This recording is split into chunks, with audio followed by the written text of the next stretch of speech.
Hello. If you don't know already, my name's Nathan Hawk. I just wanted to share a little bit of my testimony and how I came to Christ. Well, I was born into a Christian family.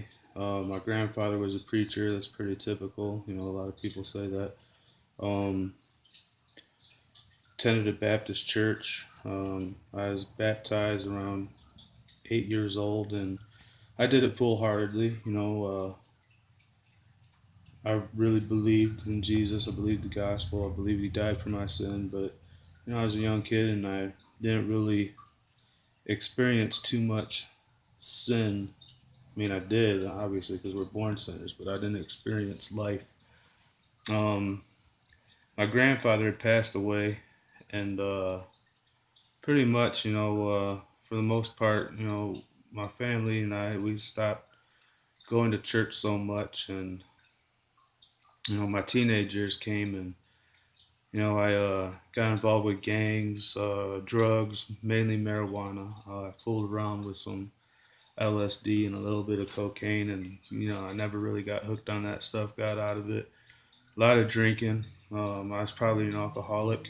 Um, I got into gang life, and I got in trouble for stealing and many other things. And in that process, I committed adultery, obviously theft.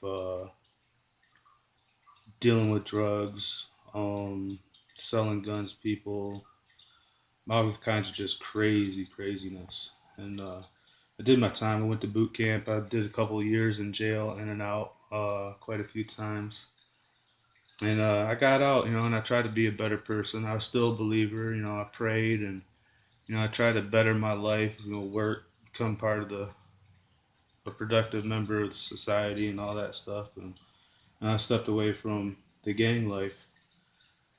And some years go by, and I've got me a good job, and like a beautiful girlfriend, and just like everything that I prayed for. I prayed for things, and I got them. God blessed me heavily, and it came to a point where I kind of forgot about God in my life. I stopped praying, and just kept on doing things the way I wanted to do them, and just full of pride and all kinds of things, man. Just your everyday guy believes in Jesus but didn't live a Christian life. Well, I ended up losing my girlfriend, which gave me a sour attitude, and my countenance was falling, and it was showing up at work. I had an attitude at work. I ended up losing my job for various reasons. Um, so I sat there collecting unemployment for 2 years, and the 2 years was up, and I was feeling sorry for myself, and I was sitting around smoking pot every day with my friends, and uh, we're all friends, but we'd argue over things, and a lot of the times we'd argue over God, not so much biblical things, but over God. I had friends that had more Muslim beliefs, some with Luciferian beliefs, some atheists, others believers, and we get to arguing about God, and being a preacher's grandson, I heard a lot of things and I knew a lot of things of the Bible, but I never really read the Bible for myself. So, I felt obligated to speak up when I knew things that weren't true. And I get to arguing all the time with these people. And I started praying again. And I pray that God, show me the answers, put it in me to be able to dispute what these people are saying. And never once did I pick up my Bible. Well, we ended up getting in a pretty deep debate one day, and there's about 4 or 5 of us sitting at the table, and a bunch of people just left. And my buddy looks at me and he's like, "Hawk, that's my last name, Hawk." He goes, "Hawk, man, everything that you said, man, was true. That was deep. That's straight out of this Bible."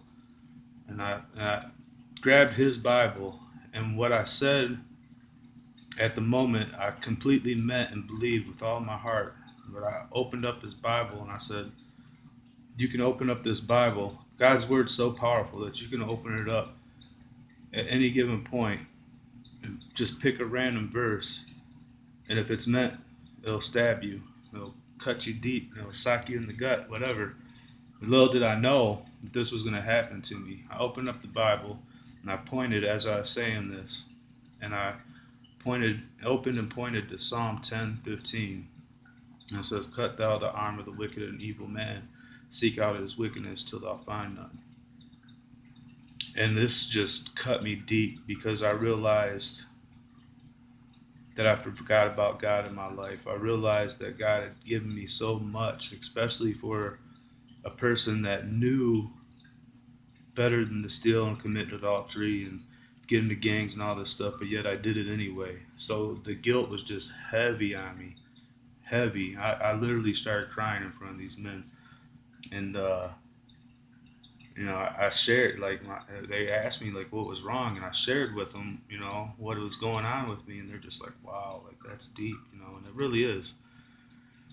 And it'd be about 3-4 years still before I actually started reading my Bible. But I was praying, and I had it in my heart that I wanted to start going to church and stuff like that. And one day, arguing with these same people, we're arguing over genealogies of, most of my friends are black, and I love them to death, and there's nothing racial here, but I just heard some absurd things about where white people came from, and they're just crazy. So I'm like, all right, I'm gonna start studying this stuff. And I'm going through on my phone, and I'm on Wikipedia, and I'm on all kinds of historical sites, and I'm reading things, and I'm just getting filled up with all kinds of knowledge. And I ran into some Bible verses on some stuff, and some stories about uh, creation, and things that I knew were false and it wasn't in the Bible, and also things that were in the Bible. So I actually started picking up the Bible, studying genealogies, and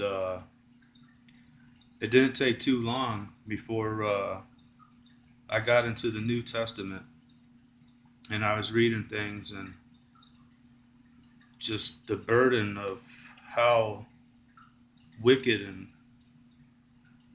ungodlike and unchristian like I was just like really really hit me. And you know I I ended up having a breakdown to where I was in tears on my knees begging for God to change me, and that I just knew I was a wicked person, and that my head, the thoughts going inside my head were wrong, and my heart was evil, and there wasn't anything Christian about me other than the fact that I believed in God and I had a zeal for defending God, and God doesn't really need defending. So, you know, uh, I was at a point in my life when I had this breakdown. The Michael Brown thing was going on, and we had all the riots going on, and the hands up, don't shoot, and all the propaganda being played in the news about cops killing people, and you know, I was full of rage, and like I was taking stuff that I was learning in the Bible, and I was taking my own feelings and I was mixing them together, and I was like trying to amp people up to go against the government, to stand up against the government, the police, and I was at a place where in my heart and mind, like I was ready for war. I was ready to do something stupid, and I had this breakdown, and I asked God to change me, and the very next day, I woke up, and I had a change of mind. I had a change of heart, and I knew like everything that I was saying was wrong, and I just dove into my Bible and I started reading and reading and reading and reading, and for the next couple of years, I'd read the King James Bible 10 times, cover to cover, um, the New King James Bible a couple of times with extensive research on certain subjects. That was the first Bible that I started reading was that, and it didn't take long before the Lord showed me a couple things that drove me to read a King James Bible, and that's now my Bible of choice. And for a hobby now that I compare verses in the different version Bibles, and I enjoy doing it, and I take notes and I write things down so that I can show people is how these Bibles are kind of messed up. But anyways, back to salvation. When I asked God to change me, He changed me, and I asked for forgiveness, and I knew I was saved. I knew I was a new person. But there's always that debate of once saved, always saved. And I'm going to tell you something. I believe wholeheartedly, looking back on my life, the hand of God on my life that kept me alive, kept me around. I believe I was saved when I was 8 years old, when I first asked Jesus into my heart wholeheartedly, and I believe that there was nothing that was going to happen in life or choices that I was going to make that God wasn't going to do something to get my attention and draw me back to Him. So, I went on years not knowing for sure if I was saved, but now I know I'm saved. But I can honestly look back and see the hand of God in my life, where He kept me alive, where He pulled me out of situations, where He pulled me out of things, and where He directed me to be the person that I am now. And I'm ever growing. I'm ever changing. I read the Bible. I allow the Bible to change my life. And I think that's, as Christians, that's what we need to do, because we can always grow spiritually. Reading the Bible lets us know about ourselves and our sin, our condition, but it also teaches us about our God, our Father, our Savior, more and more. And we learn to love, trust, and obey Him more and more, and to believe. And I just wanted to share that with you guys. If God could take a evil, wretched, wicked, adulterous, thief, blasphemous, heathen like me, and change me and show me things in His Word that, just, I don't know. I'm not a preacher, I'm not a teacher, I'm not certified, but I believe that I was called to read the Bible, and I believe that I was called to share the gospel with people. And if God can make that change in me, He can make it in you. But you first have to believe wholeheartedly, and you have to recognize your condition. We're all sinners. We all fall short of the glory of God, and we need Jesus Christ to enter our lives and change us. And I pray for souls to be saved, and I just wanted to share that little bit of testimony with you. I have so much time to record on my cell phone before my SD card's filled up, and just wanted to share a little bit of that with you guys. And God bless. Thanks for listening.